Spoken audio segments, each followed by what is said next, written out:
the proud and prude trend. Okay. So, a lot of people, I'm noticing right now, a lot of people are just captivated by this new trend called proud and prude, or proud and non-sexual. And my concern is that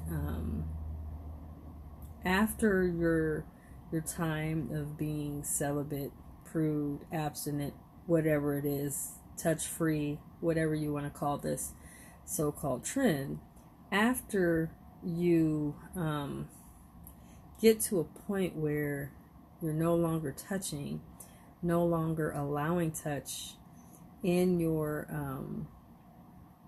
life, what are you doing to supplement, if you will? Because as humans, we eventually have a sex drive, and humans without touch do suffer. There is a suffering that happens when we are not touching. We're not touching sexually. We're not touching intimately. We're not being in touch with our relationship. And so, with that said, a lot of times we're finding ourselves in between a rock and a hard place. So, with this proud and prude trend I was talking about earlier, I mean, when is the trend going to come to an end? Are you preparing for returning back to a sex life? If not, why not? Because many people desire to have power in their life. And if you think about it, being empowered, it comes from various different sources and resources, not saying that you can't be empowered alone, because you can. Yet, the masculine and feminine energy combined creates the highest level of creativity. That is how we give birth to a child. We all come from sex. We are all gifts of the planet. So, I'm just merely concerned that we're omitting sexuality, and I'm not sure what we're trying to accomplish. A lot of times I see this, well, I'm prude and I'm a nice girl, or I'm a nice guy, and it's like, okay, but do you realize the benefits of sex? Have you done any type of research? Have you studied? Have you paid attention? And when I get it, like, intimacy is very important. Partner choices is very important. Being mindful of who you share your body with, yes, is very important. So I get having a point of time where you may be more reserved or non-sexual for whatever reasons of your own choice. But to go years and years and years and years without being intimate, I question why.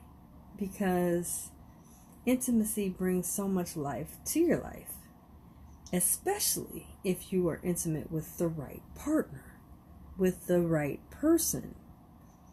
See, it's very important that we are mindful that intimacy brings about an inspiration of our creativity.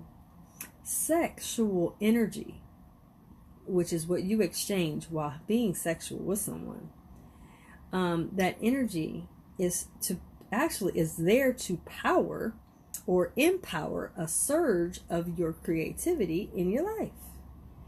So when we talk about, we say things all the time, not realizing that words that we're using has some truth to it. We talk about power couples all the time, do we not? Oh my God, they're a power couple. Will and Jada are a power couple, or Bay and Jay, they're a power couple, or just different couples you see that are making moves. Michelle Obama and Barack, oh, they're a power couple, and you see these power couples, and you're like, wow, they have an absolutely hot, amazing relationship. Why? Because there's a lot of sexual activity going on. I'll tell you why. Because when they are sexual with each other, they are both empowered in themselves. See, when you are with a person that is your match, your sexual match, that person gives you a reason to be the best version of yourself. So they help you to see you. Isn't that deep? They help you to see you. They bring out the best in you. They challenge you to be the best version of yourself. They're not acceptable. It's not acceptable to them for you to be mediocre. They challenge you. They give you reasons to be like, oh, I do need to do something else. I do need to put forth energy on this or put forth energy on that. And one of the things about it is when you are with a person that is surging your empowerment, that person is going to help you to master your gifts that we're born with. We're all born with gifts. So whatever that gift is, they're going to actually empower you to really work towards or go towards our gifts. So while we're in surge, we're in direction of our purpose, we're finding ourselves driven to that purpose, right?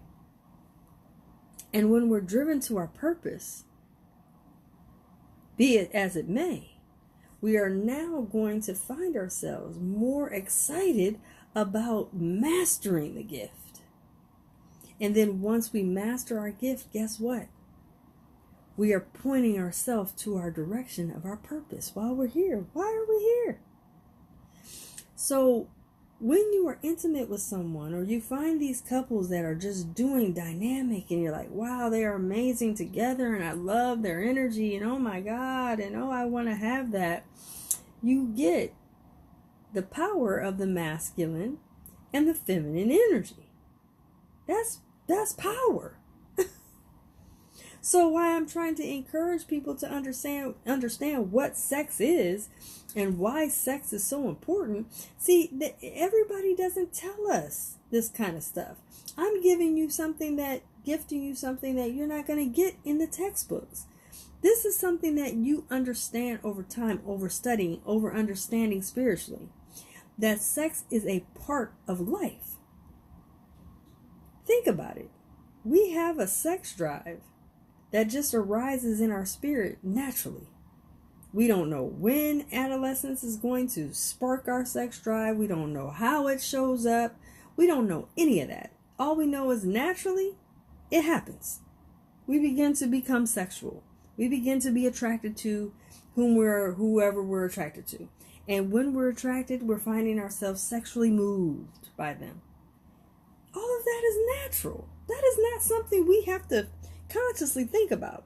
It naturally happens and naturally progresses into that. So because of that, that's why we're finding ourselves like, wow, I didn't even realize that I really, really have an attraction to him, her, whatever. And that's why we're finding ourselves driven and have a sex drive towards wanting to be in a relationship with somebody. And see, the power of that is, it's wonderful. But when you omit that part of your life from your life, that is a natural drive in you that you're taking away from your life for a reason. And see, my thing is, I get it for spiritual reasons. I get it for intentions, that for whatever reason you're having an intention for, but forever? You're omitting that from your life forever? Why? I mean, I'm just asking, like, why? Because really, there's an empowerment that you get when you really surge and get excited about learning about you. And you learn about the beauty of yourself when you're with the person that is gifting you sex and gifting you a surge of wanting you to be the best version of yourself. This is the stuff that they don't teach us. They don't teach us about sexual energy. And I think it's a shame, because sexual energy is one of the greatest things we could possibly have. I mean, when we have it, it brings about a newfound joy. And when we understand that, it comes to a point where we're like, wow, I have a newfound joy in my life that I didn't have before. So that actually helps us to advance our life and advance ourselves into our best version of ourselves. So again, the Proud and Prude trend has taken a life of its own. Being a wisdom coach, I see it a lot. And then I often challenge the person in that thinking. And I say, well, what do you stand to gain here? What are you looking to do? What are you looking in your expectations? What are you doing? Well, I want to be this, or I want to be that, or I desire to have this, or I desire to have that. I'm like, I get it. But you're omitting sexual energy from yourself. So you're wanting to be married, but are you understanding that when you're married, sexuality in marriage or in a marital bond or in a living arrangement is quite different than a sexual arrangement when you don't live in the same home. It's completely different.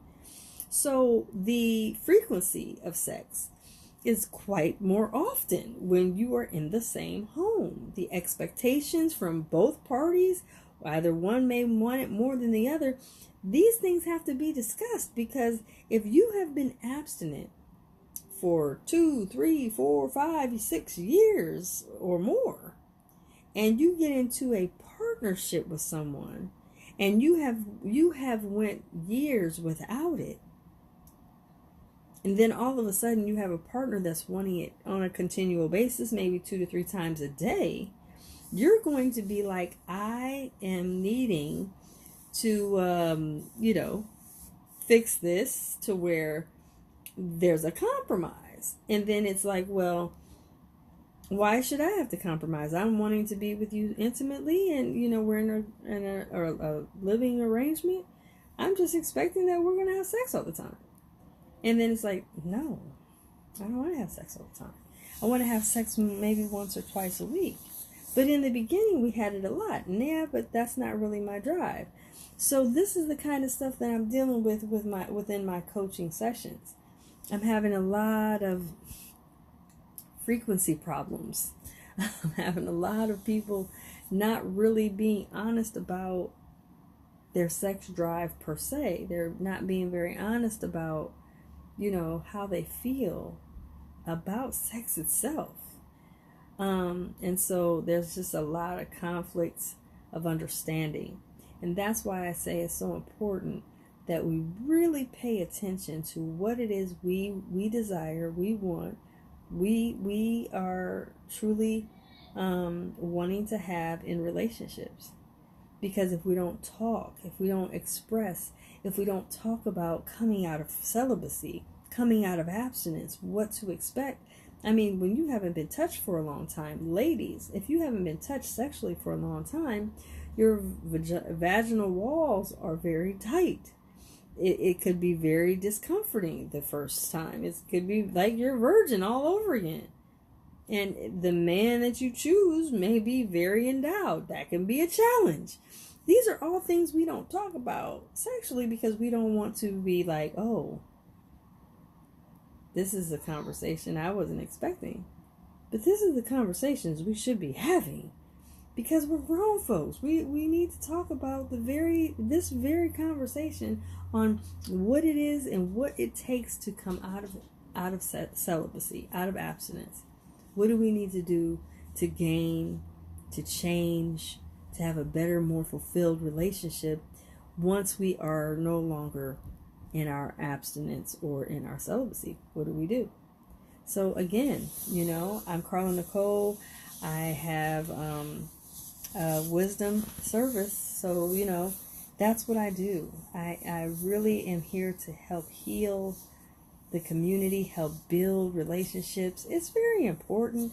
And I am open to questions. If you guys want to ask me anything, please feel free to inbox me. I'm all about questions. And I did have a question that a gentleman asked me earlier on the other one that I had earlier before I got knocked off. He asked me, he says, what's up with this 90-day rule for being intimate?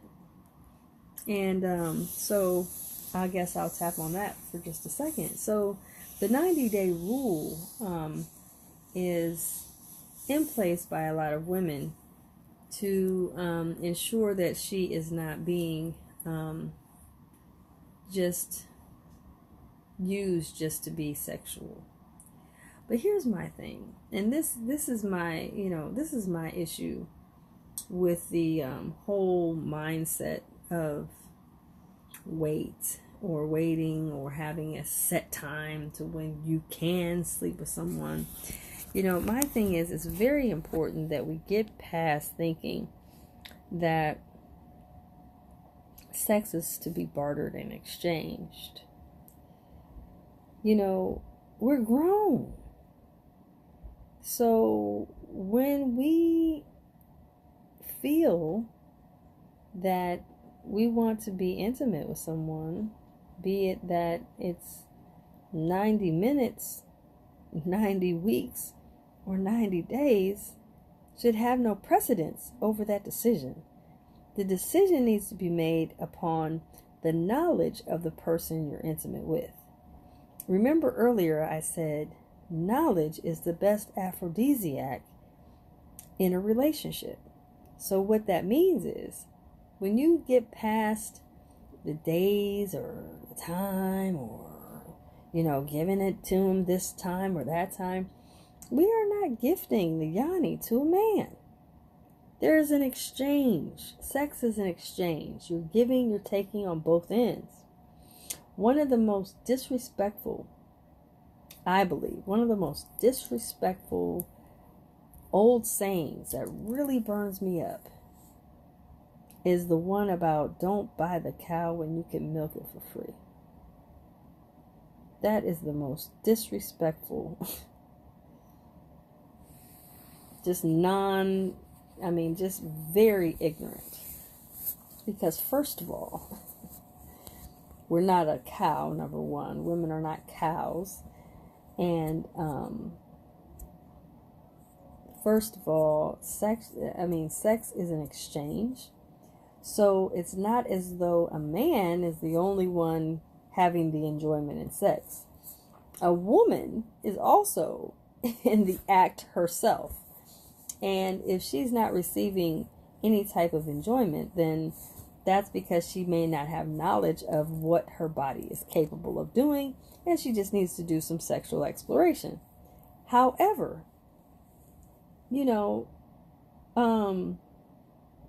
buying a cow meaning marriage? What does that mean? You're meaning to tell me that sex during marriage only is... no, because understand something. I have many a married couple that are sexless. So it has nothing to do with that. So all of those comments in the why buy the cow when you can milk it for free is the most detrimental, most disrespectful saying I think that has ever been created. But anyway, I just wanted to say it's very important that we see past it and understand that you can truly have a joy sexually. Women, ladies, you can have multiple orgasms. Gentlemen, you can have explosive volcanic eruptions. It just takes a while to learn each other. The more that you spend time making love to each other, the more you learn how powerful the sex is. It just takes time to learn. It takes time to figure out, oh, I didn't know this was going to be this good. Yes, it's that good. It just takes a while. It really does. It just takes a while to learn each other. But once you learn each other, there's nothing more powerful than that. Okay? So I'm out of here. I hope I gifted you guys with a little more information and just understanding the power of sexuality. Like I said, this is a gift we were given. Naturally, we become sexual beings. Not by choice, not by thought. It just happens naturally. It is a gift for you. And when you're willing to exchange sexual energy, then you can find out how powerful it really is. Okay? So I'm out of here. If you have not yet signed up for my e-course, gentlemen, I have a course called Love Lottery. And I will put the link in here so you guys can join that. And ladies, if you would like to learn to unlearn some things, I have a course to help women and men actually learn how to unlearn some things so they can get a better, more fulfilling relationship in themselves. And then, again, blossom on to having a decent, wonderful partnership with someone else. All right, so I'm out of here. I'm Carla Nicole. I'm signing off. Best kept. Have a good night. Bye.